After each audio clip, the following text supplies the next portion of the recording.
All right, guys, we're getting into some. Recently, the Director of Public Prosecutions, Paula Llewellyn, said that underage children are accessing adult content on smartphones and other digital devices. This has resulted in assault case patterns seen in courtrooms across the country. Zooming in to tell us more is Senior Deputy DPP Sharon Millwood Moore. Good morning, Sharon. Morning, Delia. Morning to Simone and your Morning, viewers. Sharon. Thanks for joining us. Wow. Is it that we're seeing, Sharon, an influx in cases, or is it that the nature of the cases is now reflecting exposure to the content? It may well be a combination of the two, I would say, and particularly in the current light of what we have happening in the pandemic, where children have to be online throughout the course of the day, even to access educational material. You find that there is a greater level of exposure. In addition to that, you have children who might not have had devices before, but now they have to have them. And sometimes it would appear that the level of supervision that is required is not necessarily available.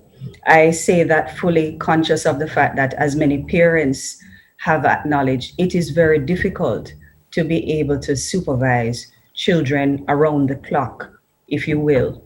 But it is advisable that whatever safeguards can be put in terms of enlisting the assistance of an IT, an intellect, and a computer specialist, anyone whom you have access who can help, can put on some of the safeguards on devices to help restrict the access that children have when they are in cyber space, as we call it. Talk to me a little bit about what you're seeing in the communities. I don't think this is anything new. This notion of willful blindness, right? So the monitoring is not happening in the homes, but on a larger scale, this notion of the village that we used to talk about, Sharon, is dead. Sad, but very often true. And I would echo the sentiments of Senior Superintendent of Police, Charmaine Shand, who spoke recently about this. What you find is that you have several cases where underage girls, 12, 13, 14, are turning up when reports are made to Sissoko. And the context in which the reports are made is when they present at the hospital to get, or clinic to get prenatal care. And that is how it is that they are automatically sent to Sissoko, the Center for the Investigation of Sexual Offense and Child Abuse. And it is only at that point that the police are being made aware that these young girls have been pregnant. No parent, guardian, no member of the community would have made a previous report, even though it is clear that in the context of the law, there has been a breach. The child has been abused and violated. So that is one of the most immediate examples of how widespread we see this willful blindness, so to speak. Yeah. I mean, I won't get into the details of some of the things DPP Llewellyn shared because it's early morning.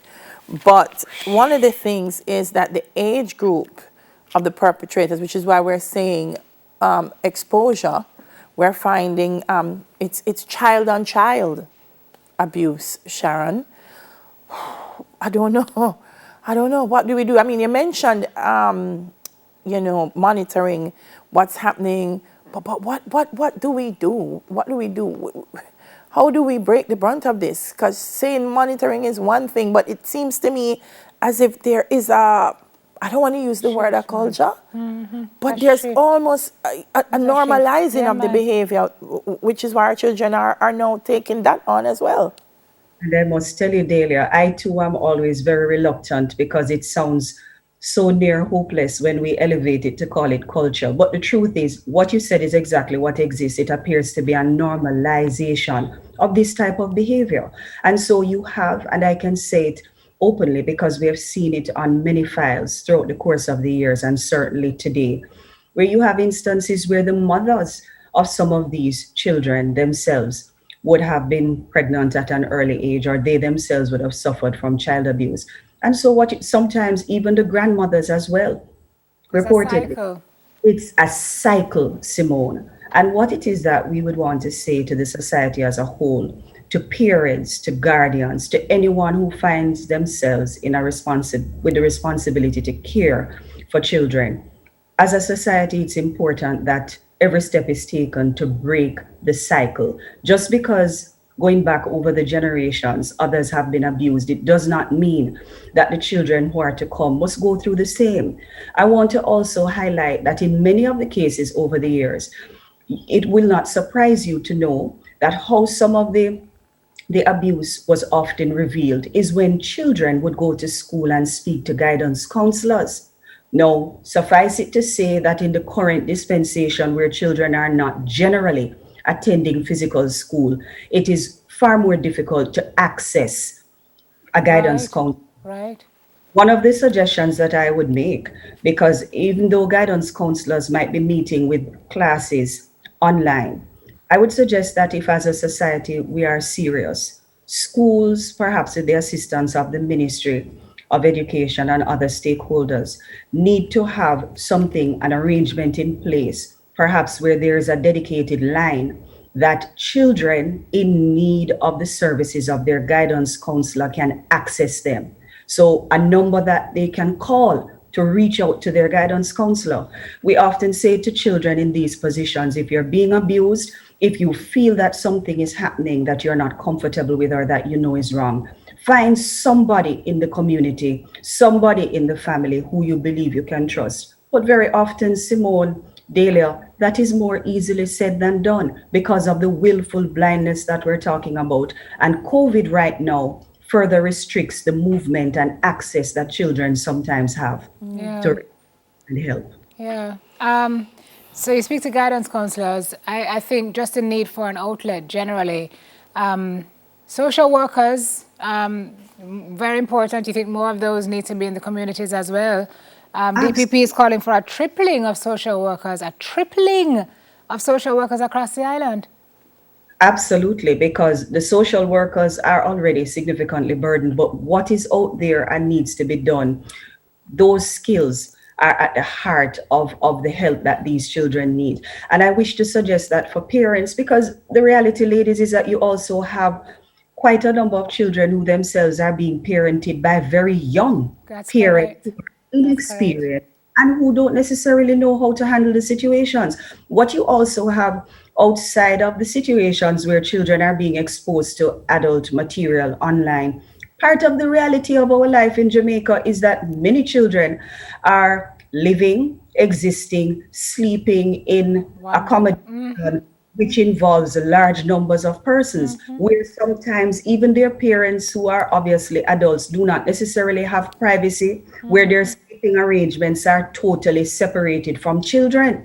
So it is a very complex mix of circumstances that we have dealing with. And I would suggest that where parents realize that help is needed, because there are some parents who say explicitly that they cannot control their child or they don't know how to handle the situation. You have the National Parenting Commission, you have the Office of the Children's Advocate. I know that helplines have been established. You have several entities through which parents can now seek to access help. And I really think that these need to be accessed as much as possible. It's very important. I mean, in the last 2 days, it's been reinforced for me in a lot of things that I'm seeing, that when we think about sexual predators, we think outside. We don't think it's within our own family. We don't think it's within our own community, our schools, our churches.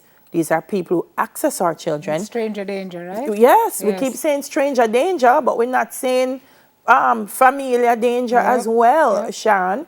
And one of the calls coming from your office is for people to stop being willfully blind, stop Yes. knowing that these people are that way and not saying anything. And I can tell you, Delia, to extend it beyond simple willful blindness, Come. whatever it is that causes us in Jamaica to have a negative look on what we call the informal mentality, it's really unfortunate because we see it across the gamut in terms of all the offenses. And so persons are willing, a neighbor another family member. You have persons who will look, see, and virtually know what is happening or know that something wrong is taking place with a child and simply prefer to treat it as not being their business. And that is not good enough. Certainly, under the Child Care and Protection Act, there are certain individuals who have that duty to make a report. But again, we would want to encourage members of the society, wherever it is that you have a reason to suspect that something is happening, the the Child Protection and Family Services Agency, the Children's Registry, CISOCA, as I said, within the JCF, there are several entities that can be contacted so that at least an investigation can be done. So that if there is a child that who needs help, help can be provided. Yeah. Well, Sharon, you say you don't want to sound hopeless and you don't want to use the word culture necessarily. We acknowledge, though, that there has been a shift. Are you hopeful that it's something we can combat within the next couple of years, or is this too far gone? Absolutely. I'm confident that we can. And what is needed, this is why we in the Office of the Director of Public Prosecutions continue to emphasize the need for this collaborative approach, the need for the society as a whole, and certainly led by the relevant stakeholders and state agencies, need to speak with one voice against this issue. And members of society have to see themselves as having an interest in how it is that we treat with these matters. I mean, it is a fact. It has been said that society is judged largely based on what is the level of treatment of the most vulnerable in the society, includes the elderly and the children. So even if it is not your relative, you need to be concerned because there's a child who is in trouble and make that report. We can make the shift. We can, Delia and Simone, and in our view, we must. Okay. We must. Too long, and we must. Sharon, thank you so much for speaking with us this morning. And we have to continue this dialogue and reinforce the positive messages out of it. I wonder, before we go, Diane was on yesterday. So the Office of the Children's Advocate has launched a helpline. Sharon just referenced it. It's called Safe Spot JA, and it's especially for those children who feel like they can't reach the guidance counselor, or they can't talk to their parents, or they don't have anybody to speak to. So if you are between the ages of 0 and 18, or parents, if you feel like you don't know how to reach your child and you want them to have access to a professional counselor 24/7, Diane has said, whenever you call, somebody will answer that phone, no matter what time of day or night. The number to call toll free is 888-SAFE-SPOT, 888-723-7768. There you go. You can send a WhatsApp to that number on screen, 4395199, or you can send a DM to @SafeSpotJA, and someone will be there to talk you through. Anytime, see, help is here. Link up. Anytime, says the slogan. Please use that line. All right? Very important. Thank you, Sharon. Sharon Millwood Moore, Senior Deputy DPP, with us this morning.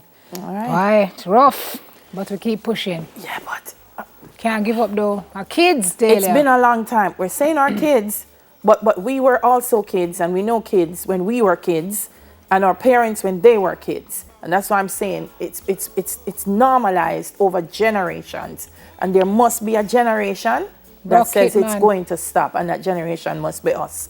On the other side of the break, we discuss the effects of the pandemic on recent graduates. We'll be right back.